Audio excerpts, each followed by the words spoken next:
ഇന്ന് നമ്മൾ പഠിക്കാൻ പോകുന്നത് ഡിഫോൾട്ട് പാരാമീറ്റേഴ്സിനെ കുറിച്ചാണ്.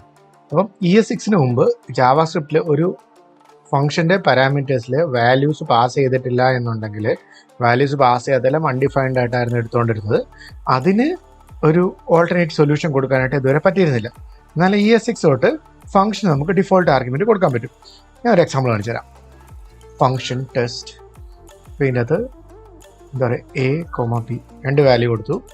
എന്നിട്ട് നമ്മൾ എന്ത് ചെയ്യുന്നു, കൺസോൾ ലോഗ് ചെയ്യുന്നു, A, B കൺസോൾ ലോഗ് ചെയ്തു. ഓക്കെ, ഇനി ഈ ഫംഗ്ഷൻ ഞാൻ വിളിക്കുന്നു 5,6 എന്ന് കൊടുത്തു കഴിഞ്ഞാൽ A, B 5,6 എന്ന് പ്രിന്റ് ചെയ്യും അല്ലേ. ഞാനിപ്പം 6, അതായത് രണ്ടാമത്തെ വാല്യൂ ബിയുടെ വാല്യൂ പാസ് ചെയ്തില്ല എന്ന് വിചാരിക്കാം. എന്ത് സംഭവിക്കും? രണ്ടാമത്തെ വാല്യൂ അൺഡിഫൈൻഡ് ആയിട്ട് വരും. ഓക്കെ, ചില കേസസിൽ ഇത് ഓക്കെയാണ്.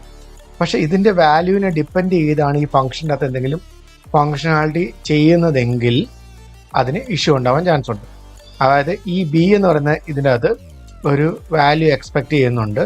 അപ്പം ആ എക്സ്പെക്റ്റ് ചെയ്യുന്ന വാല്യൂ ഒരു നമ്പർ ആയിരിക്കണം എന്നാണ് എക്സ്പെക്റ്റ് ചെയ്യുന്നതെങ്കിൽ ഈ ബിക്ക് അത് അൺഡിഫൈൻഡ് വന്നു കഴിഞ്ഞാൽ നമ്മുടെ ഉദ്ദേശിച്ച രീതിയിൽ നമുക്ക് പിന്നീടുള്ള ഫങ്ഷണാലിറ്റീസ് നടക്കില്ല ഇവിടെ എഴുതുമ്പോൾ, കോഡ് എഴുതുമ്പോൾ.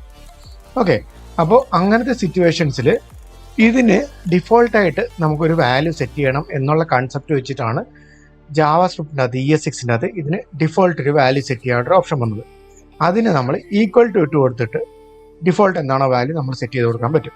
അപ്പോൾ ഈ രണ്ടാമത്തെ എലമെൻറ്റിന് വാല്യൂ സെറ്റ് ചെയ്തില്ലെങ്കിൽ ഇതിൻ്റെ വാല്യൂ ഇവിടുന്ന് ബൈ ഡിഫോൾട്ടായിട്ട് 12 എന്ന് എടുത്തോളും.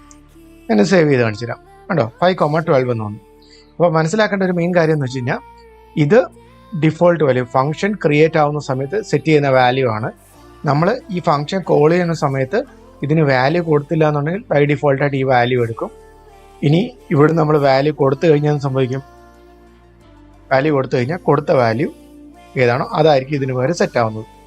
ഓക്കെ, ഇനി ഈ കേസിൽ അൺഡിഫൈൻഡ് കൊടുത്താലോ, അൺഡിഫൈൻഡ് കൊടുത്തു കഴിഞ്ഞാൽ ഇവിടെയുള്ള വാല്യൂ ആയിരിക്കും നമുക്ക് സെറ്റായിട്ട് കിടന്ന് കാണിച്ചു തരാം. ഉണ്ടോ, അൺഡിഫൈൻഡ് കൊടുക്കുകയോ അല്ലെങ്കിൽ വാല്യൂ കൊടുക്കാതിരിക്കുകയോ ചെയ്തു കഴിഞ്ഞാൽ ഡിഫോൾട്ട് വാല്യൂ എന്താണോ അതായിരിക്കും എടുക്കുന്നത്. എന്തെങ്കിലും വാല്യൂ കൊടുത്തിട്ടുണ്ടെങ്കിൽ ആ വാല്യൂ ആയിരിക്കും നമുക്ക് എന്ത് ചെയ്യുന്നത്, ഡിഫോൾട്ട് പാരാമീറ്ററിന് പകരമായിട്ട് നമ്മൾ ഇതിനകത്ത് യൂസ് ചെയ്യുന്നത്.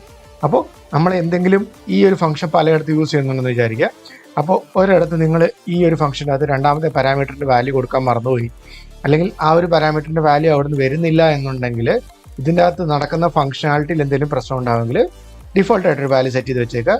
അപ്പോൾ ആ വാല്യൂ നമ്മൾ അവിടെ നിന്ന് വാല്യൂ കൊടുത്തിട്ടില്ലെങ്കിൽ ആ വാല്യൂ എടുത്തിട്ട് അതിൻ്റേതായിട്ടുള്ള ഫംഗ്ഷനാലിറ്റി ചെയ്തോളും. ഇതാണ് ശരിക്കും പറഞ്ഞാൽ ജാവാസ്ക്രിപ്റ്റിൽ ഡിഫോൾട്ട് പാരാമീറ്റർ എന്ന് പറഞ്ഞ ഒരു കൺസെപ്റ്റ് ഇറക്കിയത് ES6 അപ്പോൾ അതിനു മുമ്പ് ഇങ്ങനെ ഒരു കൺസെപ്റ്റ് ഇല്ലായിരുന്നു. അത് കാരണം തന്നെ വാല്യൂ പാസ് ചെയ്തില്ലെങ്കിൽ അൺഡിഫൈൻഡ് ആയിരിക്കും വരുന്നത്. ഇത് മറ്റു പല പ്രോഗ്രാമിംഗ് ലാംഗ്വേജസിലും അൺഡിഫൈൻഡിന് പകരം എറർ ആയിരിക്കും പലപ്പോഴും വരുന്നത്. ജാവാസ്ക്രിപ്റ്റിലാണെങ്കിൽ അൺഡിഫൈൻഡ് ആയിരിക്കും വരുന്നത്. ക്ലിയർ ആയോ? നമുക്ക് അടുത്തത് എന്ന് നോക്കാം. ഡിഫോൾട്ട് പാരാമീറ്റർ കഴിഞ്ഞ് അടുത്ത് എൻഹാൻസ്ഡ് ഒബ്ജക്റ്റ് ലിറ്ററൽസ്.